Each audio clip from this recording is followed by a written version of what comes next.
News বৃত্তান্তে আপনাদের স্বাগত। আপনাদের সঙ্গে রয়েছি আমি দেবলীনা। দিনের গুরুত্বপূর্ণ খবর নিয়ে শুরু করছি আজকের সারাদিনের নিউজ বৃত্তান্ত।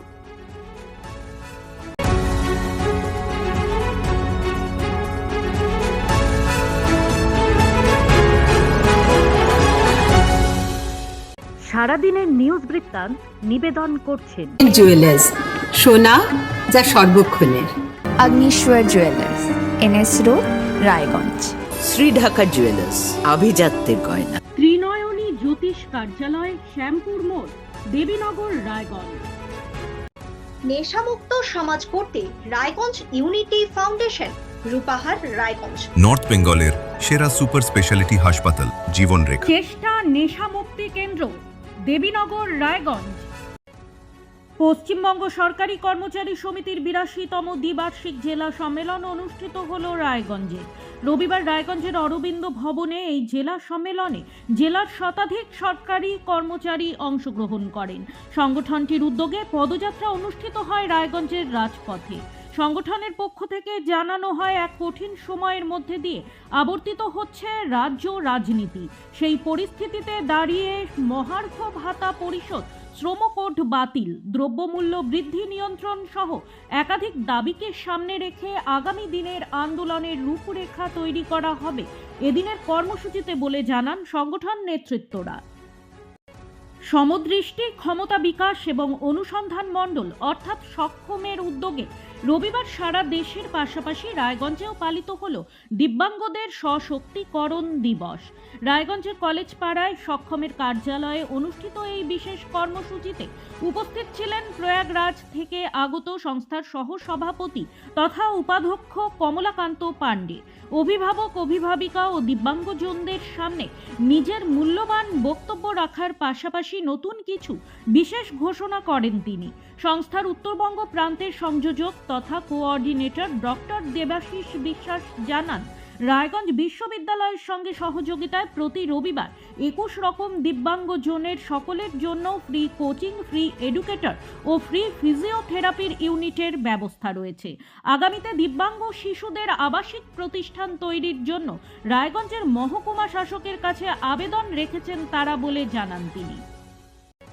আসন্ন 26-এর বিধানসভা ভোটকে পাখির চোখ করে উত্তর দিনাজপুর জেলার 8টি বিধানসভা কেন্দ্রের জন্য রণকৌশল নির্ধারণে গুরুত্বপূর্ণ বৈঠক করলেন ত্রিপুরার প্রাক্তন মুখ্যমন্ত্রী তথা বিজেপি নেতা বিপ্লব কুমার দেব। জেলায় দলীয় সংগঠনকে আরও শক্তিশালী করা এবং প্রতিটি বিধানসভায় কার্যকর প্রচার কৌশল গ্রহণের লক্ষ্যে এই বৈঠক অনুষ্ঠিত হয়। বৈঠকে উপস্থিত ছিলেন উত্তর দিনাজপুর জেলার সাংসদ কার্তিক চন্দ্র পাল, জেলা বিজেপির সভাপতি নিমাই কবিরাজ, এছাড়াও মালদা জেলার বিভাগীয় দায়িত্বপ্রাপ্ত শঙ্কর চক্রবর্তী, প্রাক্তন 2 জেলা সভাপতি বাসুদেব সরকার ও বিশ্বজিৎ লাহিড়িও উপস্থিত ছিলেন। হেমতাবাদ বিধানসভার কৃষি মোর্চার সহ সভাপতি বিমল রায় এই বৈঠকে অংশগ্রহণ করেন। বৈঠকে উত্তর দিনাজপুর জেলার প্রতিটি বিধানসভার মণ্ডল সভাপতি, বিজেপির নেতা নেত্রী সহ প্রায় 500 জন কার্যকর্তা উপস্থিত ছিলেন।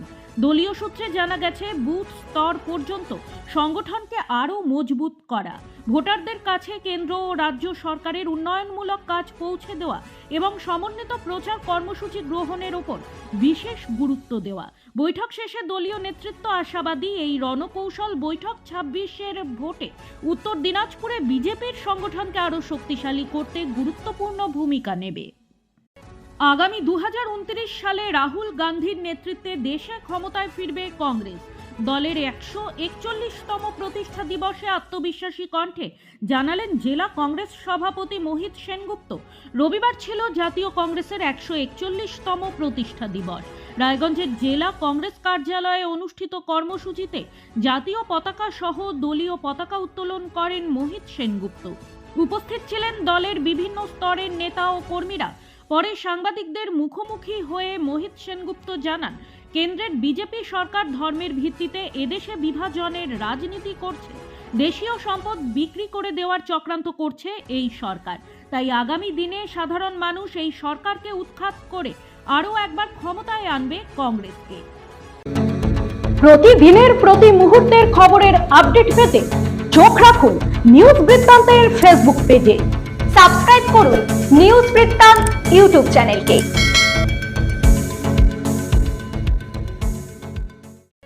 জাতীয় কংগ্রেসের 141তম প্রতিষ্ঠা দিবস পালিত হলো ইটাহারে। রবিবার ইটাহারের পোরশা এলাকায় ইটাহার ব্লক কংগ্রেসের দলীয় কার্যালয়ে দিনটি পালিত হয়। দলীয় পতাকা উত্তোলন করেন ইটাহারের প্রাক্তন বিধায়ক তথা কংগ্রেস নেতা অমল আচার্য। এছাড়া ছিলেন ব্লক সভাপতি শঙ্কর দাস, সহসভাপতি আনিস আলী, ব্লক সেবা দলের সভাপতি ইবনে ওবায়দুর রহমান সহ অন্যান্যরা। এদিন দলের প্রতিষ্ঠা দিবসে মহাত্মা গান্ধীর ছবিতে শ্রদ্ধা জানান সকল নেতৃত্ব। দিনটি পালনের পাশাপাশি সাংগঠনিক বিষয়ে নেতৃত্বরা আলোচনা করেন। উত্তর দিনাজপুর জেলায় 28শে ডিসেম্বর ভারতবর্ষের বামপন্থী ধারার বিপ্লবী ছাত্র সংগঠন এআইডিএসওর 72তম প্রতিষ্ঠা দিবস।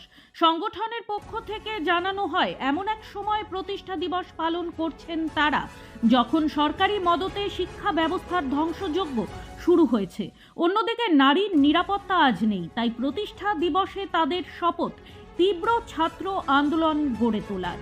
এদিন দলীয় কার্যালয়ে রক্ত পতাকা উত্তোলন, শহীদ বেদিতে মাল্যদান সকাল 9টায় ও বিকেল 3টায় ঘড়ি মোড়ে পথসভা অনুষ্ঠিত হয়। উক্ত পথসভায় বক্তব্য রাখেন উত্তর দিনাজপুর জেলা কমিটির সম্পাদক কমরেড শ্যামল দত্ত, জেলা কমিটির সদস্য ও রায়গঞ্জ লোকাল কমিটির সভাপতি কমরেড কৃষ্ণ রায়। দিনে দিনে অগ্রগতি ঘটছে প্রযুক্তির, তাই অত্যাধুনিক প্রযুক্তির সাথে তাল মিলিয়ে চিত্রগ্রাহকদের আরও আধুনিক ও প্রযুক্তি নির্ভর করে তুলতে অগ্রণী ভূমিকা নিল উত্তর দিনাজপুর ফটোগ্রাফি অ্যাসোসিয়েশন। রবিবার রায়গঞ্জের আব্দুলঘাটা এলাকায় প্রাকৃতিক পরিবেশে অনুষ্ঠিত হলো এক প্রশিক্ষণ কর্মশালা। জেলার প্রায় 40 জন চিত্রগ্রাহক এই কর্মশালায় অংশগ্রহণ করেন। একটি বেসরকারি ক্যামেরা প্রস্তুতকারী সংস্থার প্রশিক্ষকেরা এদিন প্রশিক্ষণ দেন এই কর্মশালায়।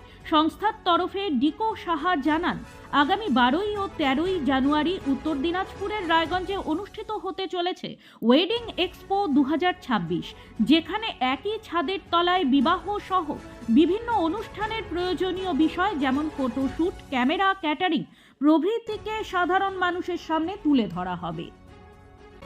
সারাদিনের নিউজ বৃত্তান্ত আজ এই পর্যন্তই। দেখতে থাকুন, সঙ্গে থাকুন, চোখ রাখুন নিউজ বৃত্তান্তে। নিউজ বৃত্তান্ত, হলুদ নয়, স্বচ্ছ।